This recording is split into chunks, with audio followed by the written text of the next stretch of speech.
like Miami.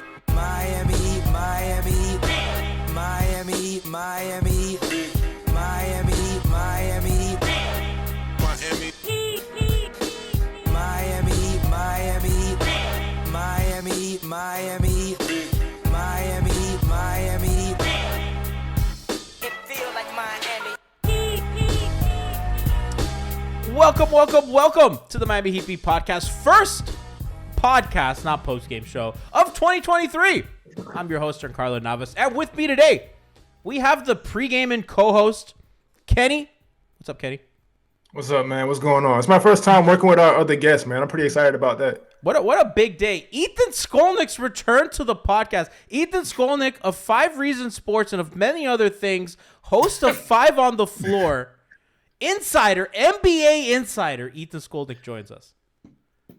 I'm just sitting here copying from other people. You're sitting here with no sources, just throwing That's shit all at the I'm wall. doing. Yeah, just making shit up. Welcome, guys. Chat's already asking about trades. We're gonna get to that in a second. We have the information guru on, but we would be remiss. So today we're gonna do a little bit of mid-season report card for Miami. If you want, you can check out Ethan Brady and Leif's pod on that over on 5 on the Floor, and you can catch Hangover Time on the 5 Reasons YouTube channel, which is tomorrow, by the way, against the Bucks. So check that out live on the floor, all that good stuff. But Ethan, Dewayne Dedmon hit a table and a massage gun flew. I don't understand if it flew on the court, if it flew in the crowd. First thing, can you give us details on where the massage gun ended up?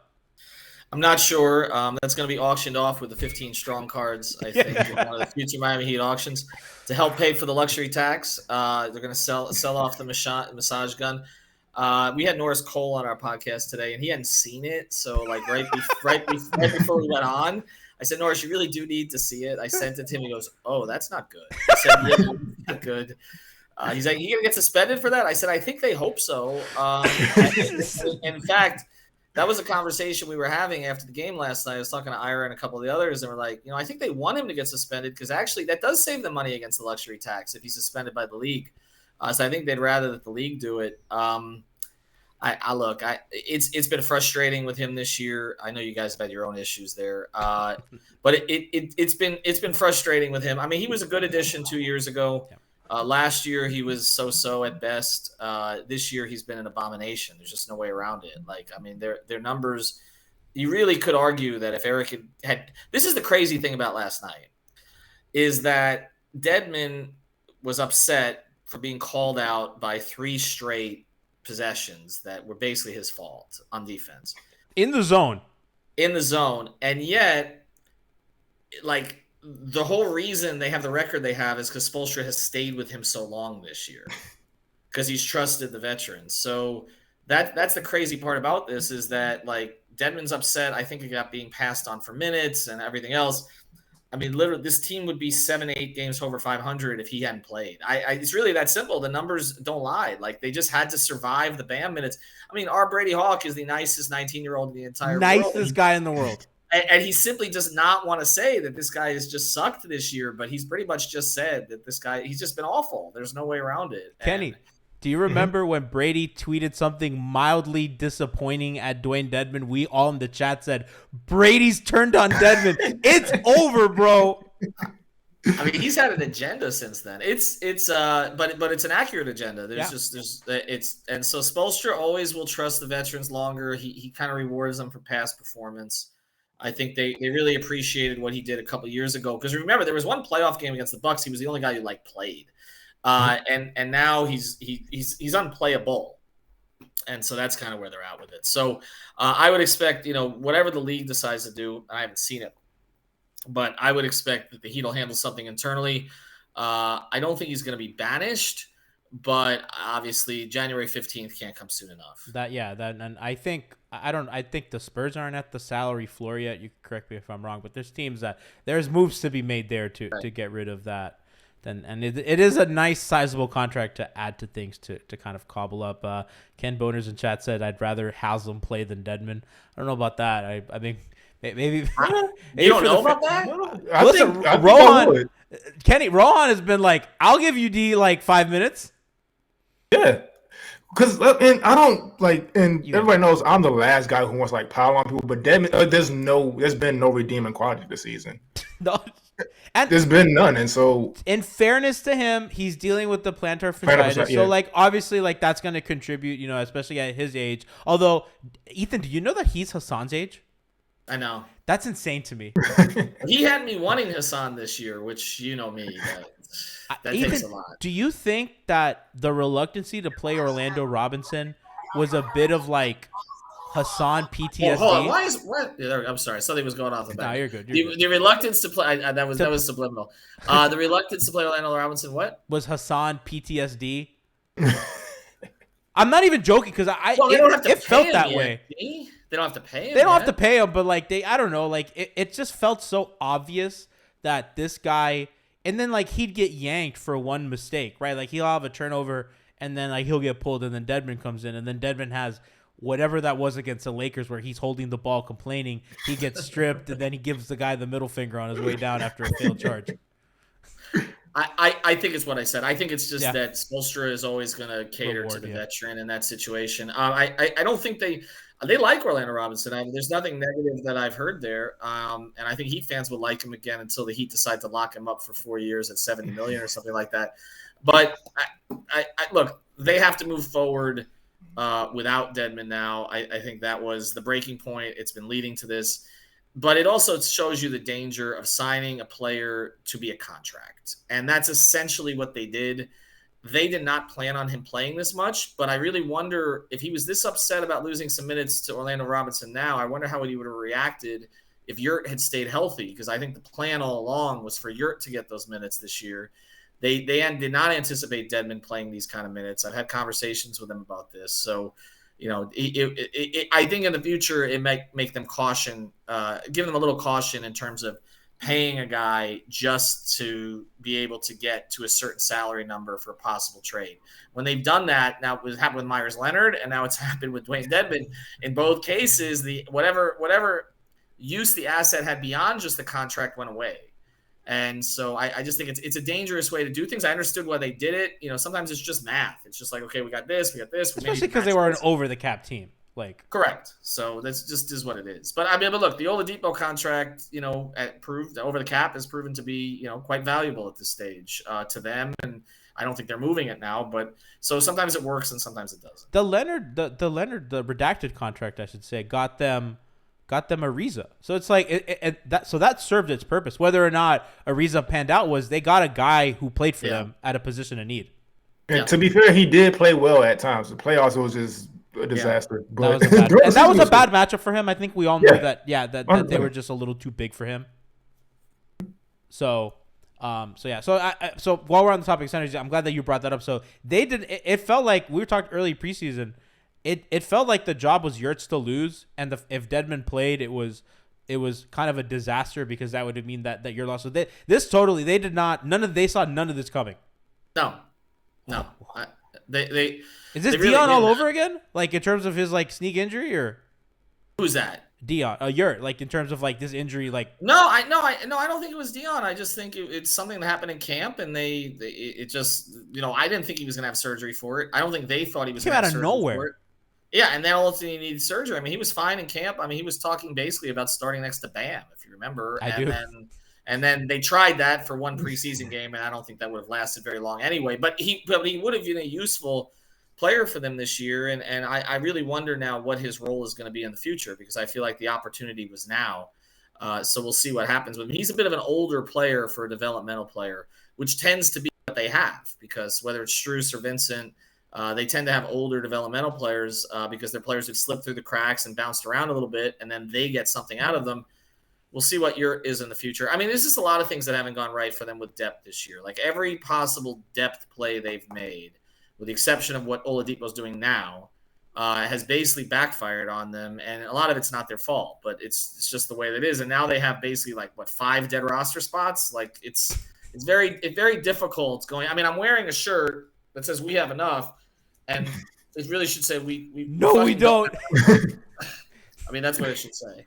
So Heat this year, where they're 24th in offense, which is, man, such a disappointment. I think we all thought they'd struggle, but not that much. They're 8th in defense, so an Eric Spoelstra team is going to sleepwalk to top 10 defenses always.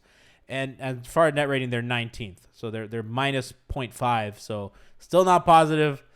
You know what I mean? All these, they're still winning by 1 or 2 points every damn game. Let's keep it with the centers. That's kind of where they are at the season, and I think that's kind of accurate to the level that they've played. They've been about a 500 team with some bad luck, and they just can't create any separation. Let's keep it with the centers. Ethan, I'll go to you then Kenny. So we talked about the other ones. Bam has, I think, become the best player on this team.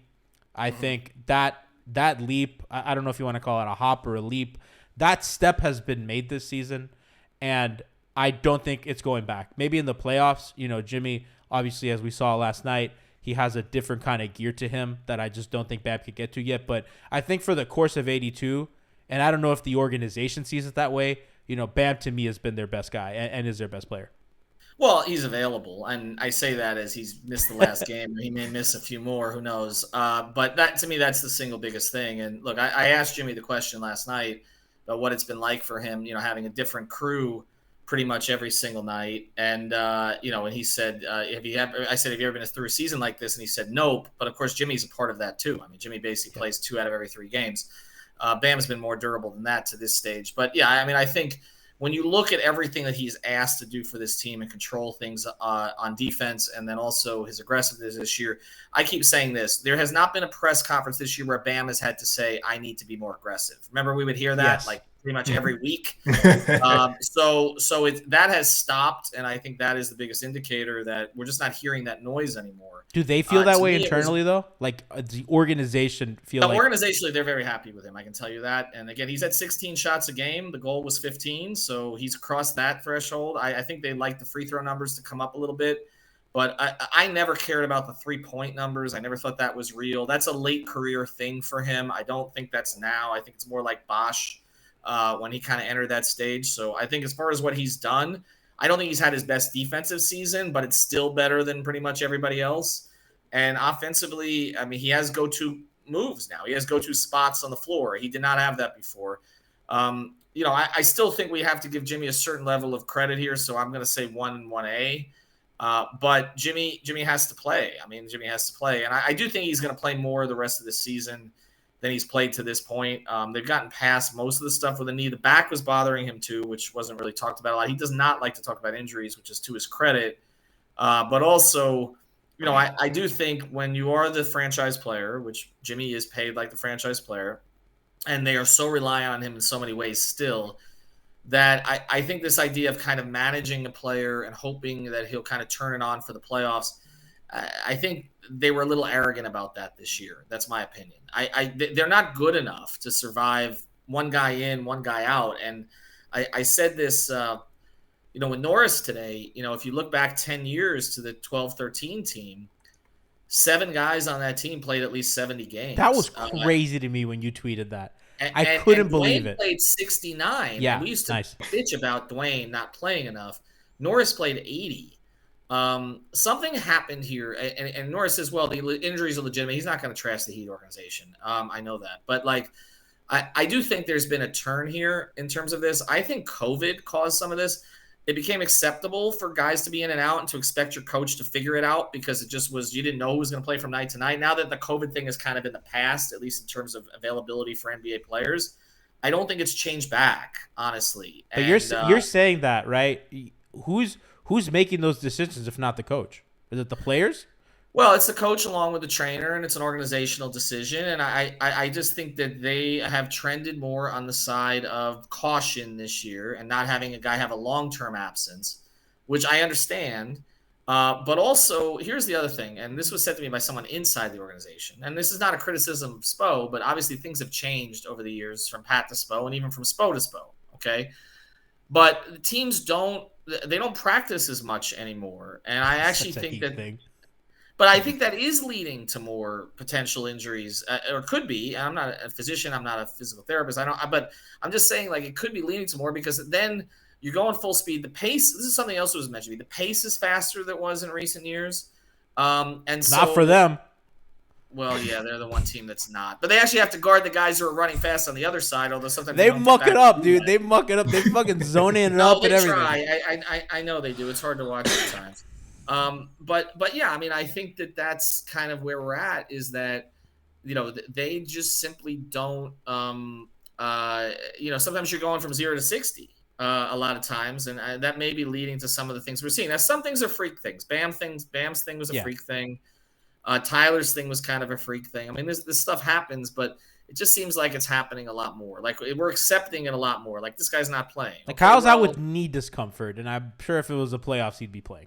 Kyle's out with the fact that he had to carry the minutes early in this season, and I don't know how that's worn on him now in his performance, but I haven't heard that the knee is particularly serious. And Caleb's situation, we've gotten no information on that. Yeah, So I don't even know what happened with him. Yesterday. Yeah, what is his injury anyway?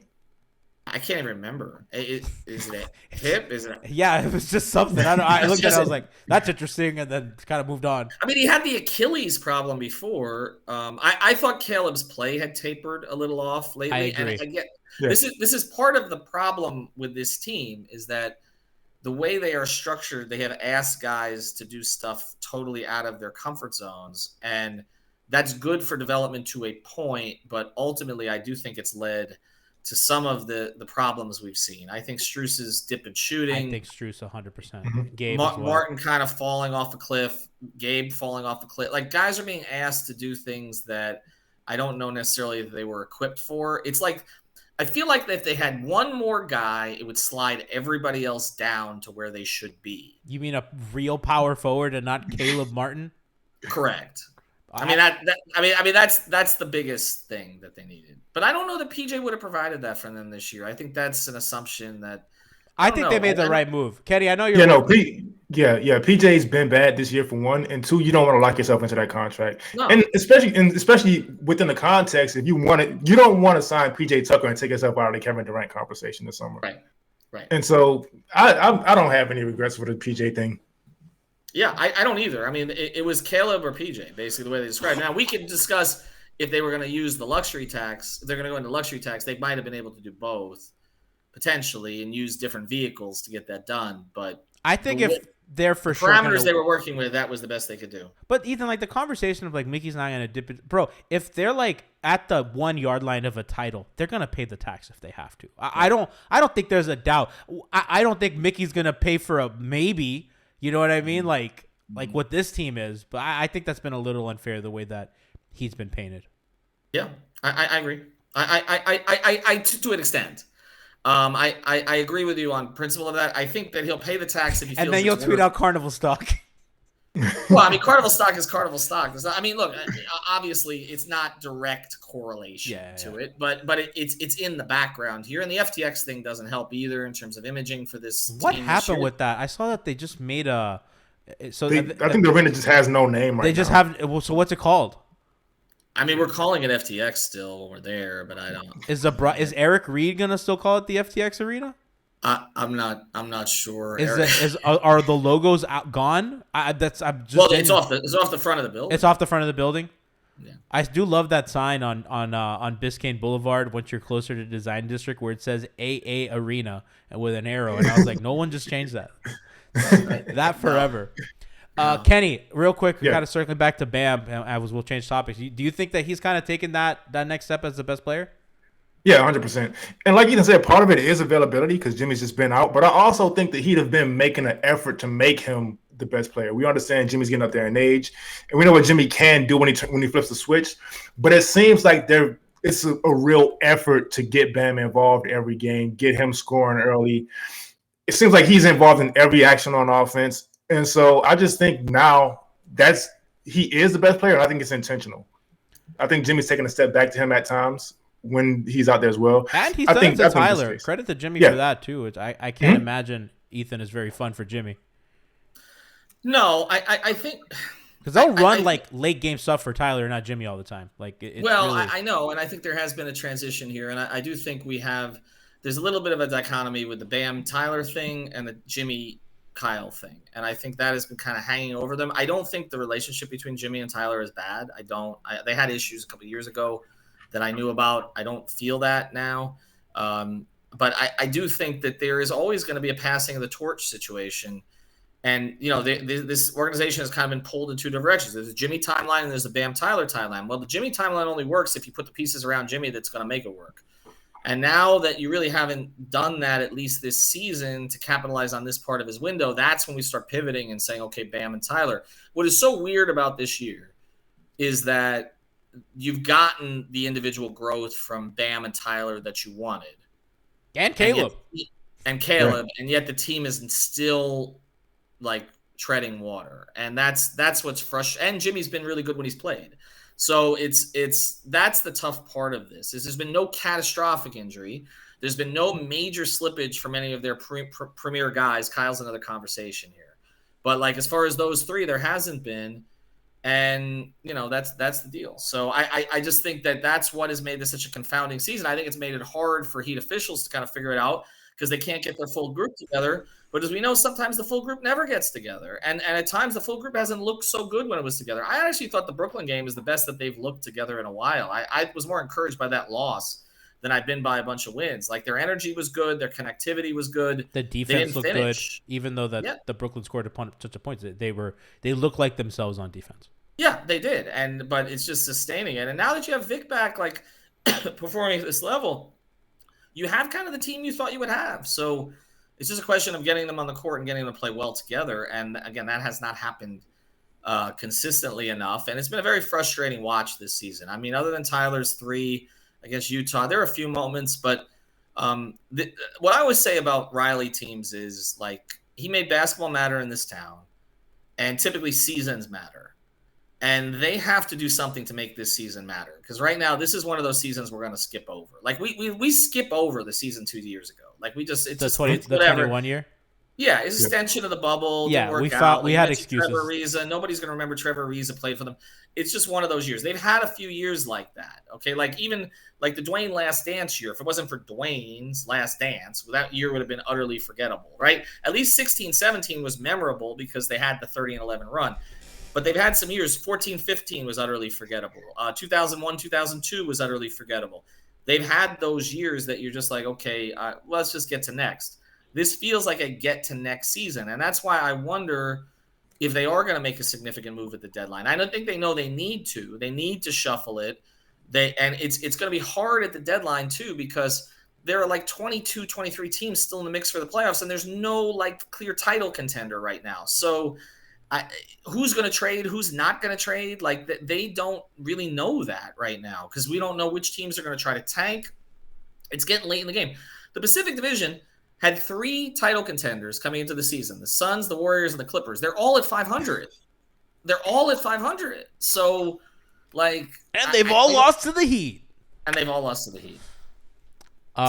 Speaking of moves, I wanted to talk about Kyle, but I think this is a nice transition. But before we kind of get to that, if they make a move, what does that look like? Because I think, Kenny, we've talked, they need a 4, and that might a 4 that can play the wing and maybe a little bit of small ball 5. That might, you may not get your pickings kind of going into the deadline, considering that's probably the thing that everybody needs. Memphis needs, everybody needs one. So I don't even know what a deal looks like for them, Ethan. Maybe it's swapping Duncan's deal for somebody else's deal like they did with Tyler Johnson and Ryan Anderson. It's like a shuffling of crap contracts, and then you whatever, you deal with it later, you wave and stretch, you do what you got to. I don't know what they do with that Oklahoma City pick that's protected, that's been really the thorn in their ass for as long as I can remember. What do you think a deal for them looks like this trade deadline?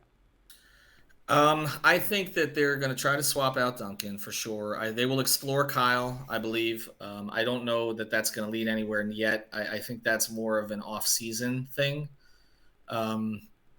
I think that obviously Dedmon's contract is going to be in there. I know people want us to mention specific players. We can mention 50 players right now. We have on the podcast. But again, I don't know who is going to be movable and who's not. Like Bogdanovich is a really interesting name. A lot of teams are going to be in the mix for Bogdanovich. I don't really see the Heat having what they would necessarily want. I think when you look at, we talked about guys like Marcus Morris, but I think it's more likely that a Covington, or something like that which is more of an Ariza move, in terms of from the Clippers. Dallas is a team. I know there was a report about this today. Greg's been reporting for a couple of weeks that they've been in conversations with Dallas about a whole bunch of different things. They're talking to a lot of different teams. I think when you take a look at the Jay Crowder thing, I don't think that's dead for good, but I think that Phoenix may have other options that they would rather pursue there. So, I mean, again, I know everybody wants us to pinpoint the particular trade. If you look back at the trade from, the bubble year, Crowder and Iguodala, like we had talked about them liking both of those players for a long time, but the trade itself kind of came out of nowhere, and in terms of the pieces that they moved when it was Waiters and Johnson's contracts, which we didn't think they could move, and Winslow, because they finally gotten tired of everything with him behind the scenes. So I just, it's hard to gauge. I do think they will make a move because there is recognition. A couple of things. One, that the fans are tired of this team this year. Okay. And I think that does matter to them. Not the Twitter stuff, but I think generally it's just a lack of it's a deflating year. But I also think that they recognize they're not going to tank, as somebody very high up in the organization said to me, we suck at tanking. So they're not going to do that. And so I think at the very least, the goal this year is stay out of the play-in. Okay. Try to give yourself a chance to win at least a round and see what happens if the whole group comes together at that point. To do that, they've got to get a power forward. So they know that. So I think that is probably where this is going. But as far as sacrificing a ton of assets, the biggest asset I can see them sacrificing is one pick. I don't think. What about Caleb? That's a guy on a good contract that's playing well. But I would be more. I think it's more likely that they move Gabe or Max. Honestly, I think Max makes sense. I don't think Gabe has a ton of value right now.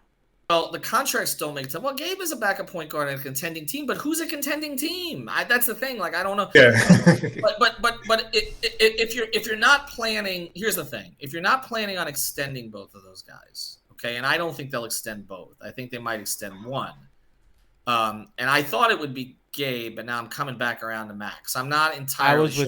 I was with you earlier because I thought Gabe would just come more convenient. Yes, but now I think I may be more Max. They don't have a lot of shooting in the system right now, so I don't know. And I feel they are attributing Max's drop off this year to too much being put on his plate. So when they start doing that, I get the sense, but they're not giving him a Duncan. What's Duncan's excuse? Well, Duncan's excuse is there's nothing on his plate. I mean, that's the problem. I had an agent tell me that Max is going to get $90 million. That's fucking crazy. He's playing. From who? And I'm like, I don't think so. And he had Gabe at about half that. And I said, no, I don't. I mean, power to Max if you can get it. Great dude. But like, I'll tell you this. They're not going to do that again. Like the Duncan experience, even though Max is a more well-rounded player than Duncan, the Duncan experience has, we all know Pat really didn't want to do that contract. So it made sense because they were like over the cap, and you figure there's no way this guy just sucks, right? No, I know. Yeah, after the 2 years he had, this drop off we would have never expected. I can't. Is there a precedent for what the fuck had happened with this guy? Not one that I know of. I mean, Davis Bertans, I guess. I guess Bismack Biyombo is the big man equivalent. But like, I don't think there's a. I can't think of one. I think they broke his confidence, and I don't think they did it intentionally. I think Jimmy kind of did it. I think that Pat did it with his response to my question, where I said after media day, because I heard that this one didn't go over particularly well when I said because Duncan had said he wanted to start closing games. And so I asked Pat about that in a very positive way, and Pat's response was, well, if he's on a bad team. And I'm like, what? Wait, where did that come from? That man can't help himself. No, I think that you had a guy who had an elite skill, but had a bit of imposter syndrome because he where he came from and all the rest of that, maybe not complete confidence in himself.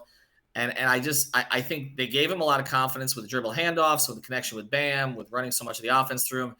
And then I think when he hit a snag, he just couldn't get it back. And I don't know necessarily that some of the other stuff helped him. The trade talk certainly did not help him. We saw that when the trade deadline passed that 1 year, his numbers went way up the next month. So I don't know. I just don't think it.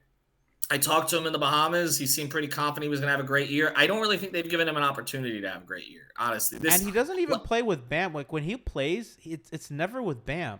I think they're done that on purpose. I don't know for sure, but I That's almost feel fucking like evil, dude. no, but I don't think it's to hurt Duncan. I think it's to get rid of Bam's crutch because we saw that Bam would basically try to get Duncan open instead of the reverse, and that Bam's your franchise player. Like that it can't be that direction. Because Ethan, his spot up numbers stink. Duncan's. I know. And his pull-up numbers are awesome. He's like 53% on pull-ups last time I looked, and he's like 25% as a spot-up shooter. And I go, what in the blazes is going on here? I know. It's weird. I know. It's fucking weird. I know. Shout out to chat. We got a raid. Shout out to the Raiders. I lost your name. I'm scrolling up to find it.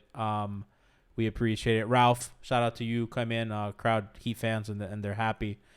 People are not happy with Max in the 90 million range or Duncan's podcast as they do. One chatter asked earlier, Ethan, DMA 14, are they still interested in Grant Williams? Because I know Leif Greg had kind of thrown that out there. No, they like him a lot, but he's playing bad right now, by the way. Yeah, I know. They like him a lot. It's a question of what kind of contract he's going to command, and of course he's going to be restricted. Have they given up on the Heat fitness plan? Because well, I don't think they did with Kyle this year. They tried not to. I mean, some guys are above. I think some guys are above it. I don't think Grant Williams is above it. No. I just think they told JJ to come back when you meet weight, bro. I know. I know, but things they're weird. They're fucking weird. You remember the Pat press conference where he came back and he said, we're going to get the culture back here. Remember that was after the JJ and Whiteside stuff. And they kind of did, but Jimmy set the tone with a lot of that. Now a different tone's been set because Jimmy's not playing as much. So it's just been a weird vibe around the team the whole year. That's all. I'm not around them as much as I used to be, but I'm around enough and I talk to enough people. I talked to a certain former Heat player who was in town a couple weeks ago. I'm not going to say who, but still talks to people, a lot of people inside the organization. He pulled me aside in the locker room and says, what's going on over there? That's what he said. And then we started to talk, and he said, it's gotten stale. It's just like after the bubble. Everybody's going to figure this out. But anyway, it is what it is. It's just like. Quentin Richardson told you that? Nah. That's my guy, dude. I love Q Rich. I know. No, it just hasn't been right from the very beginning this year. Chat's guessing some good guesses, I would say, but I'm not going to read them. I do want to ask Ethan though. So is that kind of just a symptom of them being together so long, with them kind of running it back, or is it just? I don't think it's together so long. It's what this player said to me was sometimes you come back and the next year you expect everything to just turn out exactly the same, and it just doesn't happen that way. People have different agendas. We kind of saw this in training camp.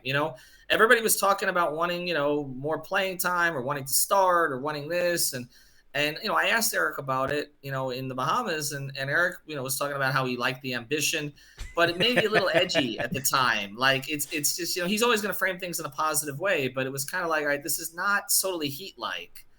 And I just think that the transition to Tyler as a starter, and it's weird because Tyler's done nothing wrong. Like Tyler has played at a very high level. He's earned it, but it's just like the transition to that. It's the Lowry Hero connection has never felt comfortable to me.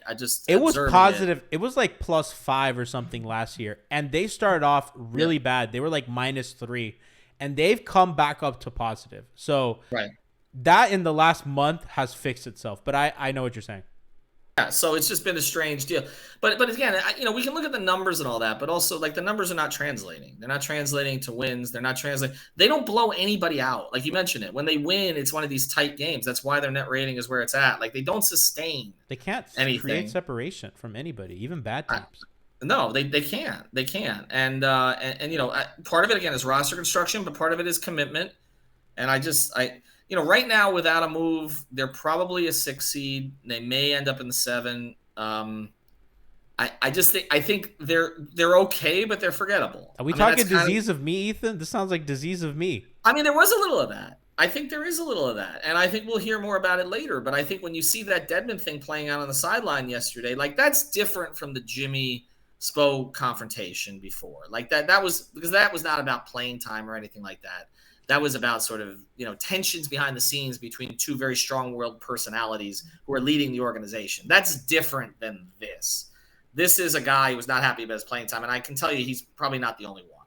And it's just, but again, you got to take responsibility. He hasn't played well. And unlike Duncan Robinson, Dewayne Dedmon can't say, I haven't been put in the right position. I mean, he's literally being told to play what he's always played. Like, there is no change. He's been getting his regular minutes. So until recently. So it's just been one of those years. Let's close out the show with talking about Lowry, because I think that he has certainly I think he deserves criticism, and I think mostly for the playmaking. I think the playmaking's down. I think the shooting's whatever. That's just sometimes you're just gonna. I mean, he hasn't been a bad shooter this year. He's just been an ass shooter this year. But the playmaking has certainly been down. I think a part of that is a product of Tyler is getting a lion's share of pick and roll reps recently, and I think that's kind of taken Kyle out of that playmaking role. I think playing Kyle less with Bam has affected that as well. Kyle's usually playing with backups, and Jimmy, not the same roller he was by any metric or by eye test, just not.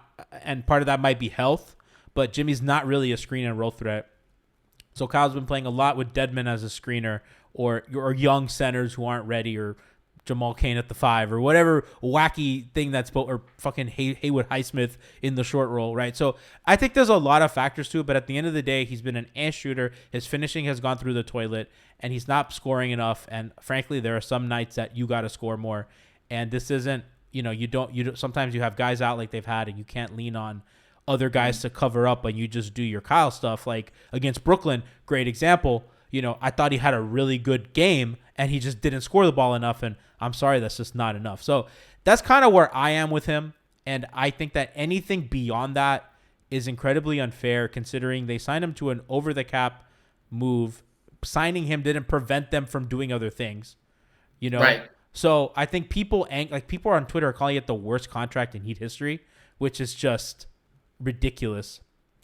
And I don't know. That's kind of where I am with it, Ethan. I don't know how if you. I mean, it's not the worst contract in Heat history. It's just that it's not even a bad contract in the sense of like it's not preventing them from doing other things. Well, that's true, and it's not true. I mean, it presses you closer to the luxury tax. We know that presents for sure, but they wouldn't have had cap space next year either. As far as transactional, it's just here's my thing about him. He has had good moments. Okay, he's played very well at times with kind of the the undrafted, the crew skeleton and all crew, that stuff. yeah, right. But it's just there's just not enough consistent impact, and I'm talking about offense. That I'm with you. Defense has fallen off a cliff. I would slow down off a cliff. I think he's not the point of attack defender he was. Correct. But that's what they got him for. They didn't get him to be, Yeah, but they got him, and he's guarding like Middleton guys. Like they're doing that on purpose though now because they wouldn't have Caleb Martin guarding the point of attack if they had Kyle doing it the way they expected him to do it. So I do think some of that's played into it. I don't think he's really. I just don't think he's embraced the whole thing. I just don't. Like I hear he likes Miami, the city. Me too. But it just doesn't. And I'm not saying that in a bad way. I'm saying he likes living here. From what I've heard, I know he dealt with the personal issues last year, but it just doesn't. Something has felt off. And even the comment about Pat, at media day and everything, it just hasn't clicked. He just hasn't bought in the way Jimmy bought in, and it almost feels like he came because Jimmy wanted him here.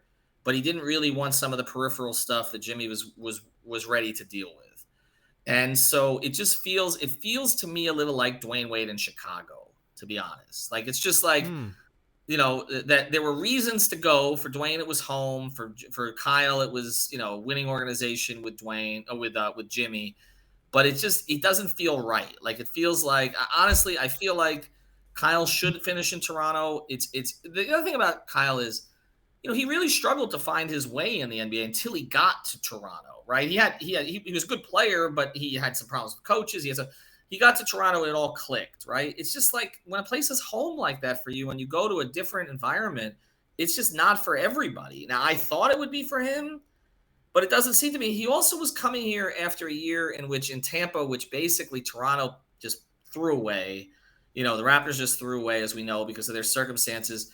So he wasn't playing at that kind. I mean, it's really since the bubble. I don't know. Like, I think sometimes we're too hard on him because of what his role is and how many ball handlers they have, and I get it. But I just come out of too many games, and it's not just the stats. Just saying, what did Kyle do to contribute to winning tonight?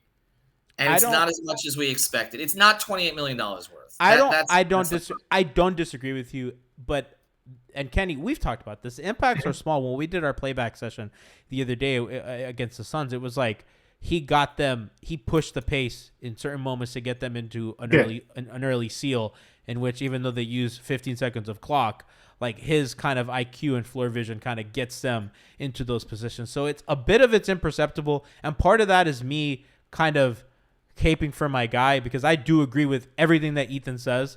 And I think as Frankie has talked about, he's been relegated to more of an off-ball role, which I can't imagine that he's happy with. Mm-hmm. And part of that is like, Tyler's fucking good, and you got to give Tyler the reps. Mm-hmm. And it is what it is, and you got to figure it out. You got an off-ball screen, and if their shooting sucks, his off-ball screening is not as important. So, and it's been a bit of a disaster for him, Kenny.